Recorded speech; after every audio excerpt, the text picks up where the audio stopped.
Hello ladies and gentlemen, I'm Miss Teacups and welcome back to Oxford United challenging for the Premier League. So the past few episodes we've had some amazing form. Our new signings have really, how do I put it, energized the team. With Neil being out, we've needed that sweet pace from Bruma, and Carrera in that midfield, he just, I don't know, his burst of pace in the midfield is just so welcome. Luke Shaw at the back has been alright, haven't really had that much chance to use him really, because we haven't really had to defend that much the past few episodes, but we'll see what the future holds for him. So today we got some really important games. Currently right now we're in 5th place, 50 points, 29 games played. The teams behind us actually have already played one game more, so we have a game in hand. So the next game in the league could be very vital to our league stand. Honestly, if results go our way, we could pop all the way up to 2nd place, which is pretty fucking awesome. So it's time to start the first game of the day. Oxford United away to Sheffield United, and this is how it went. So Sheffield United, what can I say? Former Premier League team, they've won a couple of cups, decent team. It's sad they're in the 3rd tier of English football, but what can you do? I was expecting a pretty tough game, but we actually got off to a blinding start. Near enough straight away, a through ball is played to Bruma. It's a pretty dead through ball, but the way the defenders crowd him, somehow he gets the ball. He runs in on goal, takes a wank shot. Keeper makes an awful save. The commentator says, oh, that's a good save, but that was an awful save. He should have easily have saved this ball. Potter runs in, poaches that goal. Nice and easy. 6th minute, we're already 1-0 up. After that, we was piling on the pressure. This game, honestly, I don't even know how, but Bruma's pace up front was honestly just tearing that defence apart. His shoot was pretty bad, though. He had a couple of shots, and they were just awful. Like, literally with his left and his right finesse, he couldn't do either. So whenever I shoot with him, I just take it full on with a boot. But something happened out of nothing. A ball runs through my defence. I'm telling my keeper to go get it. I'm telling my player to go get it. None of them want to pick up this ball. And they let the ball go out for a corner. And I think you can tell what happened when a corner is whipped in this game. They get the head to it first. Keeper saves. Parries it to Doyle. He puts in the back in net.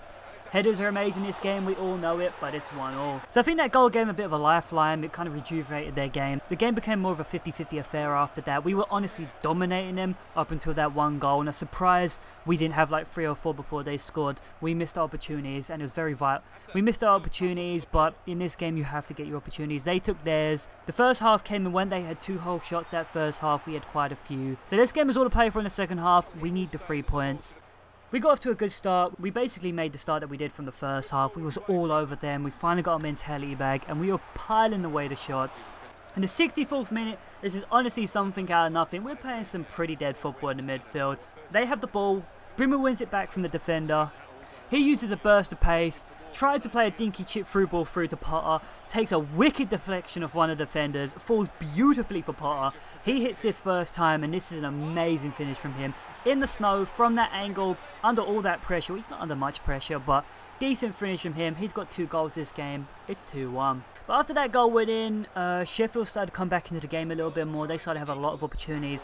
To be honest with you, I was getting scared because I thought, oh my god, they could probably equalise at any second. They started piling away the opportunities, but our goalkeeper was really good this game. He made some vital saves. I'm just going to end the game here because we won this game at 2-1. 3 vital points. This could be major points later on in the season, and we got them away from home. So it's time to get ready for the next game. We got some FA Cup action. Oxford United at home to Reading, and this is how it went. So Reading, we're going to be the underdogs in this game because, well, they're a championship team. It's going to be very difficult, and it was a very difficult game. Literally from the get-go, they were superior to us. Like, we have some good players. Like, this is the thing. The signings we've made have really boosted our team right now. But overall, Reading were just a better team. And it was obvious from early on in this game. This game, I was just playing really defensively. They had the majority of the possession. I was happy for them to have that. And I was just going to try and counter them on the break. And my plan was working in portions. Reading did have a lot of opportunities. They hit the bar, I think, twice in the first half. But we did have an amazing opportunity. So around about the 18th minute, we win the ball from them. They're playing a huge high line. Bruma plays it to Potter, beautiful through ball. Potter plays another amazing through ball over the midfielder Danny Rose. He takes a defender right out of the game, cuts inside. I thought, oh, he's got to put this away. Beautiful shot, hits the post, comes out. There's nothing you can do. I was honestly surprised with striker Danny Rose because his reactions were just terrible to this ball. He could have easily got a touch to this ball and put it in the back in there, but he didn't. That was our best opportunity of the first half. it's all to play for in the second half. So 0-0, I'm honestly quite happy with the scoreline at the moment. Even though they've had the most of the possession, we've been performing well. We've defended well. Luke Shaw was just a rocket back. Carrera was beautiful in the midfield. He was making some beautiful tackles. His pace, he would just catch up to players. Like if he lost the ball, he would just be back at him within seconds. You know, it was absolutely amazing. Bruno was doing well up front. We was getting so many counter-attack. We was getting loads of counter-attack opportunities, but we wasn't really taking them until 75th minute. We're just playing the ball around through the midfield. There's not much on. Ball's played to Bruno. He makes himself some space. Draws in the defender, put us in so much space. He runs in, takes a shot, deflects off the keeper. Bruno runs back in, open goal, puts in the back end net. Honestly, I don't know what Reading was doing. Defender just literally, he left a mile of space for Pot, absolute mile of space for Pot. That's just a horrible mistake from them. I'm happy we'll take that goal. We've been all over us, but our tactics have worked. So the true question is, can I hold out? Reading, the second we win a goal down, they just kept up the attacks. I bought on Constable. Constable actually had a pretty decent opportunity. He runs down the wing, whips in the cross. I thought, oh, this is going wide. Clips the crossbar and goes over. He nearly scored from a cross, but honestly, that was our best chance for the rest of the half. And that was the best chance from both teams. I'm glad to say, Reading didn't get an equalising goal. We won this FA Cup match. My tactics work. We got absolutely dominated, but we broke on the counter-attack. We got our goal. We'll take it. We move forward in the FA Cup. So after that game, it's transfer deadline day. I'm not making no more signings. I told you 3 signings are my limit for this season right now. Some interesting signings though. Real Madrid bought Suarez for 23 million. I would have Suarez for 23 million right now. Man U bought Vidal. They always seem to buy Vidal in every career mode I have. And Liverpool bought Benzema to replace Suarez. So no real big shockers there. I made some pretty decent deals this transfer window. I'm happy with them. It's time for the third and final game of the day. So it's time for our second leg of the Johnston Payne Trophy against Stevenage, and it's at home. So we beat Stevenage at their ground 5-3. We're in amazing form at the moment, so I was hoping for a really decent game from the lads. And that was something, I'm going to be honest with you, I didn't get. It was raining. Players were taking embarrassing touches. We've had a lot of games very close together right now, so everyone's a little bit tired, but I can't really blame it on fitness. This game was very poor from us. It was very poor. We was having no opportunities and nothing was going our way. Stevenage were having the better opportunities. Nothing happened in the first half, so I'm just going to skip straight to the second half. I'd like to say it's all to play for. We're in a winning position right now with the aggregate score, but I'd like to get a goal. So the second half wasn't much different from the first half. Stevenage were dominating me. That's quite scary. You know, I don't really want to say Stevenage were dominating me since we've had just really 2 good games.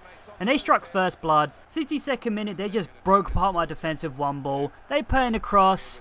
I don't know how my keeper didn't get this. I told him to come out. He could have easily made this ball his, but he doesn't. Haber gets ahead on him, puts in the back end net. It's 5-4 on aggregate. This could get a little bit scary. So after that goal with him, I didn't look like scoring. I had like 1 or 2 opportunities, but they were miles away. Danny Rose had an opportunity, but after touch really fucked me over. He basically had an open goal for him, but I accidentally pressed chip and, well, it went into Rosie. And that honestly was my best chance of the second half. I'm glad to say this game ended. We lost 1-0, but thanks to aggregate scores, we won. We won. We go forward into the Johnston Payne Trophy. Bit of a sour note to end this episode off. You know, we had 2 amazing wins and 1 pretty bad loss against Stevenage. Fucking Stevenage. But what can you do? You can't win them all. At least we go forward in both cups. And also, a brighter note, we're 4th in the table. 4 teams are on 53 points. The team in second, Colchester, is on 54. So things are going to get a bit interesting around here. A couple points here and there, we could be darting up into second place. I think Barnsley have already run away with the league. But we've got some amazing opportunities to come in the next coming games, and hopefully we can take them. So I'm just going to leave the episode off here. Now I've been Mr. Teacup, so you ready to come subscribe. See you next time.